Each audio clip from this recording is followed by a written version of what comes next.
Hi, Dr. Sumner. I'm so glad to have you to join me this evening, our time to talk. If you would just provide an introduction, that would be great. Sure. Well, thank you, Dr. Bill. I'm glad that you're allowing me to discuss things with you tonight. Well, my name is Sonia Sumner or Dr. Sumner.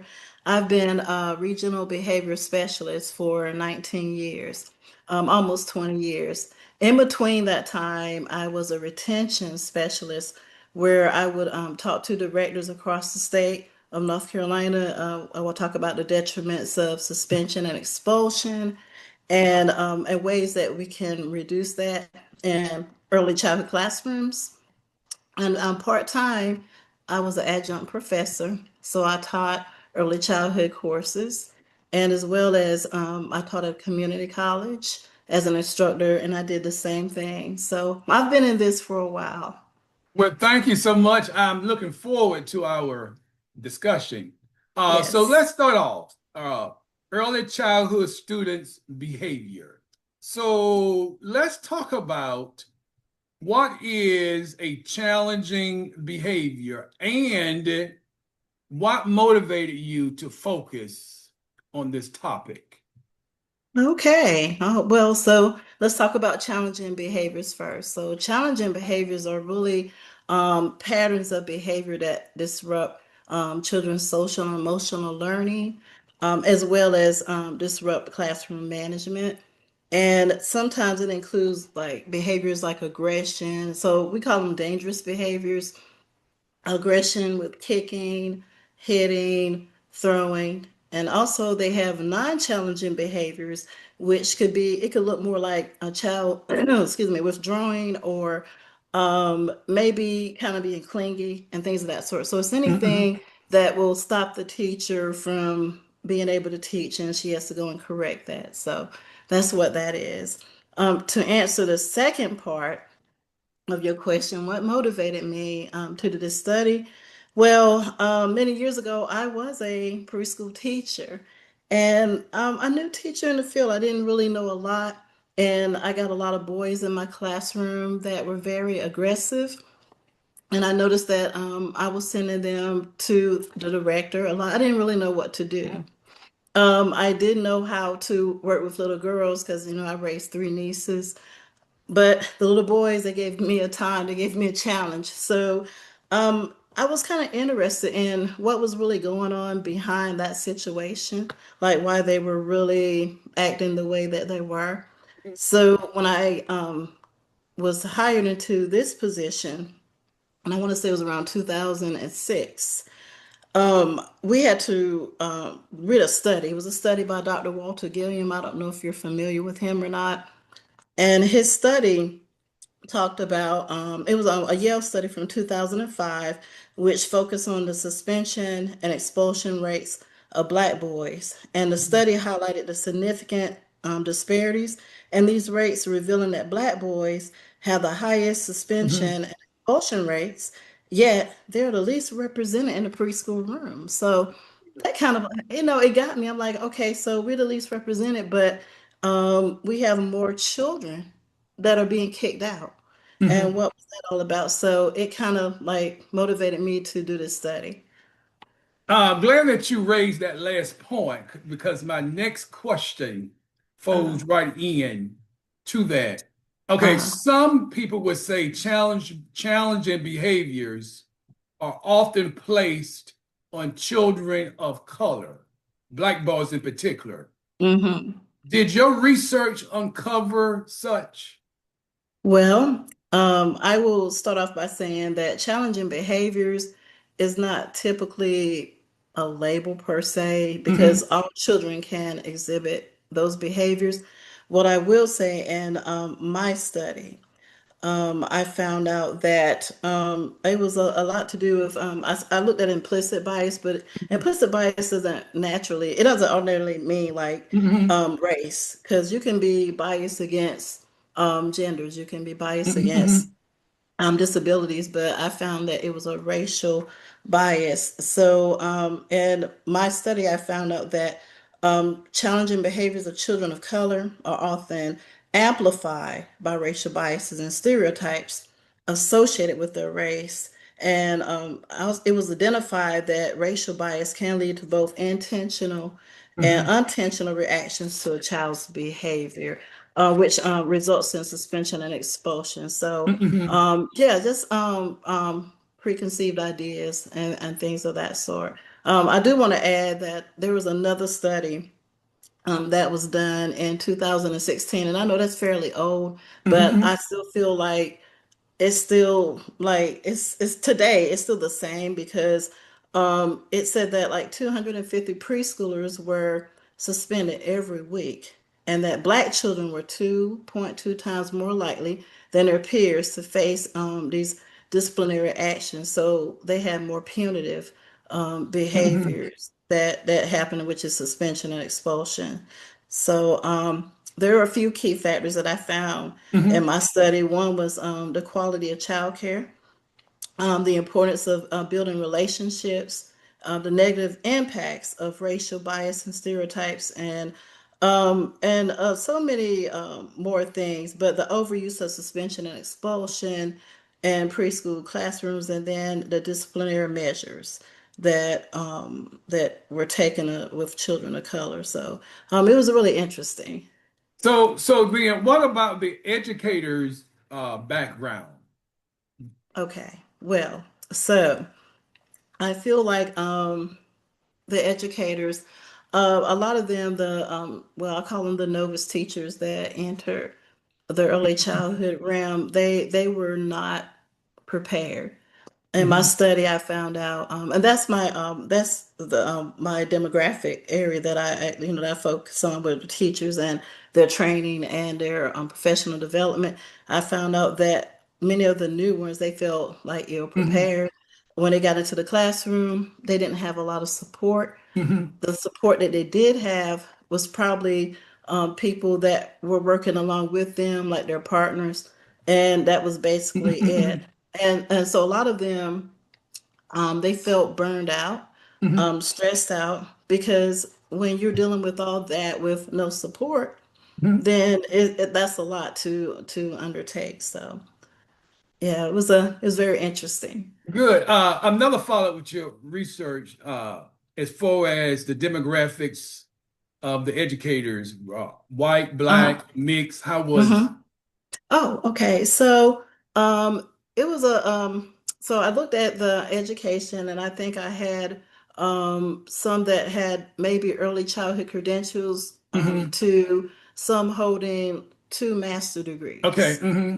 Uh-huh. And I think the majority of the ages were like from maybe 20 to about maybe 65, Okay. something like that. Yeah, so Hmm. it was a big age range. It was mostly women. I think I had two males. Okay. Yeah, but mostly women kind of dominate Women. this field, Sure, sure. which I wish that more men Right. were in this field. Yeah, because it's really needed, especially when it comes to our boys. Right. So white women, black women, what was that break? Yes, uh-huh. Right, sure. Yeah, yeah, different races. Okay, okay, good, thanks. Uh-huh. As a follow-up, do you think current early childhood training programs are not meeting the needs of educators Hmm. for as Hmm. training? Yes. Okay. So, I believe that there's considerable room for improvement in Hmm. professional development and training. I feel like a lot of the training is simplistic. So, Okay. and yeah, and you can't really delve into it like you want to, Hmm. because if you look at their work day, many of them, they work like 12 hours, like especially like administrators and directors. Teachers may work 8, depending on the need. Sometimes they may go over, depending on Hmm. whatever's happening. So when they get ready to go into these like 2-hour trainings, they're tired, Hmm. they're stressed out, they want to get home. And so usually they're going because their director is making Hmm. them go, or they need some particular hours or credits for whatever class that they're in or for their job. So, yeah, I think in that area, there needs to be more done And the thing is trying to figure out how to do that, how to fit it into their schedule. So if you were to design a this magnificent preschool training program, Hmm. what would be necessary on that agenda for you?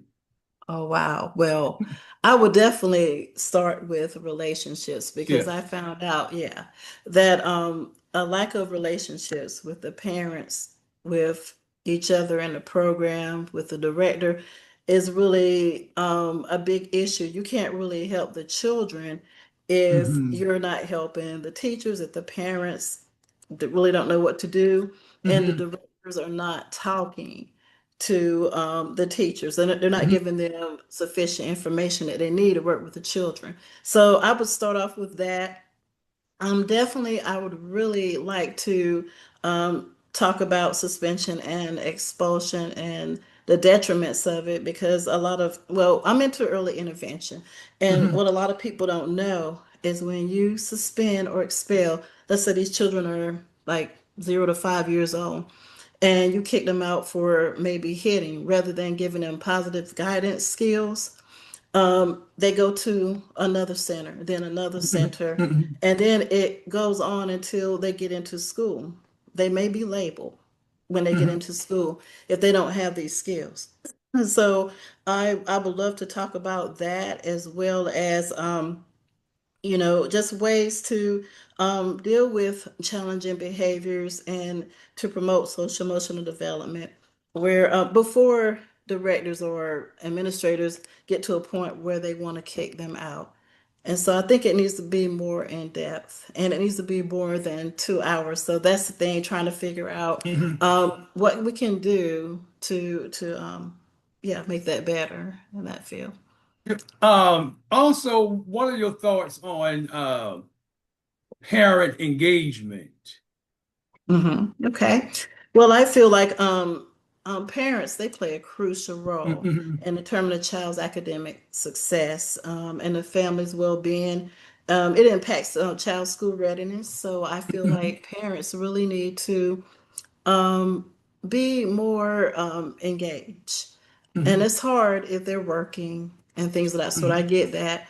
But just popping in every now and then to their child's program, asking the director what they can do if they are being called about their child's challenging behavior, Hmm. working along with the teacher, asking the teacher, what are you doing? What do I need to do? So I would also like to see a lot of parent trainings, and that kind of merged in my study as well. A lot of the participants really wanted to see parents be more engaged and Hmm. maybe even have trainings because they don't know what's really going on in the classroom. They drop their children off, and Hmm. it's like that's the teacher's problem. But no, it's not the teacher's Hmm. problem. It takes a village. So Right. we all have to work together. Also, what would you say to educators who reject the notion that additional Mhm. training is Okay. not necessary? Okay. I would emphasize the importance of making sure that learning is a continuous process because if you're failing to embrace the teacher's needs and their wants, you're gonna have a lot of setbacks. Like I said earlier, teachers are already stressed out. Hmm. They let me know that they're burned out. They need help and support, especially Hmm. novice teachers. So if you're failing to learn, you're going Hmm. to jeopardize your business. You're going to lose teachers. You're not going to be able to retain students, and parents will probably eventually take their children out because if you're not growing, Hmm. and people see that in a community, then they're going to go to Hmm. where it's better, where somebody is growing. So. So we talked about educators, the parents, the preschoolers. So Mhm. what is it that community can do, Mhm. or Okay. if anything? Okay. Well, that's a good question. There's a lot that the community can do. Once again, in my study, one of the things that teachers really talked about was the outside support. Mhm. So programs or organizations like Craven Smart Start, well, just Smart Starts in general, Mhm. but I'm at Craven Smart Start, Child Care Resource and Mhm. Referrals. They have initiative like through a resource and referral. That's the North Carolina Healthy Social Behaviors Mhm. Initiative, and then infant and toddler early childhood mental health consultants, things of that sort. So I would Mhm. say the stakeholders, those that make the policies, those that write policies, and that are in positions where they can help these teachers and make a difference. And so I think it, like I said, it takes everybody. It's a village to raise the children and to do this job. Sure, sure. So, what brings you hope for the Hmm. field?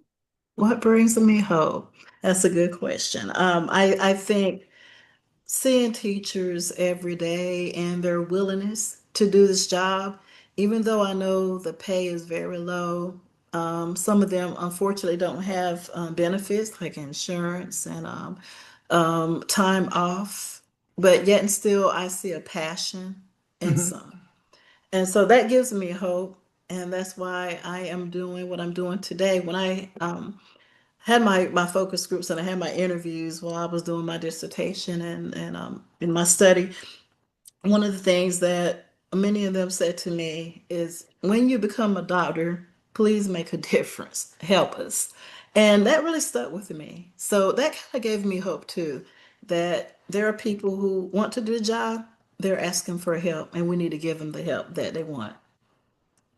So you're making a difference, Dr. Sumner. I am trying. Good. I am You are trying. keeping your promise. I am trying to do that. Good, good. I will certainly Yes. give you the last word. Any closing thoughts as relates to the field in our discussion? Anything that you Hmm. want to say? Okay, sure. I do want to let people know that early childhood is not babysitting. I think that Mhm. really kind That's of good. sent me way over the edge. Yeah, That's it's not good. babys. It's early intervention. And when you can catch things early, say for instance, behaviors that will cause children to be suspended or expelled, and you can like use positive guidance Mhm, to mhm, help mhm. them, that's going to help them be more successful when they enter school. There is well, we call it the preschool to prison pipeline, Mhm, and you mhm. probably heard about that. If children are kicked out and expelled and they don't get this help, then it travels all the way into excuse me, the elementary education, Mhm. then into middle school. And research says that most children by high school they either drop out, they join gangs, they get into all types of behavior, which may lead them into prison or, unfortunately, early death. So it's really important. So when we look at early childhood, we don't look at it as, oh, this is just babysitting. We're making it's early intervention. We're making a difference. We're stopping all this stuff before it gets to school and ruin a child's life. So Sure, sure. Share with us, well, again, in length, if you will, your credentials, your degrees, and your certifications okay. All for the right. audience. Yeah, sure. So I have a bachelor's degree in early childhood from the University of Mount Olive, and I also have an MS in early childhood from Nova Southeastern University, and I have a PhD from Liberty University in organizational education and organizational leadership. So it's a little different than the early childhood degrees, but I do want to make a difference. Enjoyed you. I'm sure the audience will enjoy you as well. If nothing Oh, else, thank as I always say at the end of my videos, be well. you.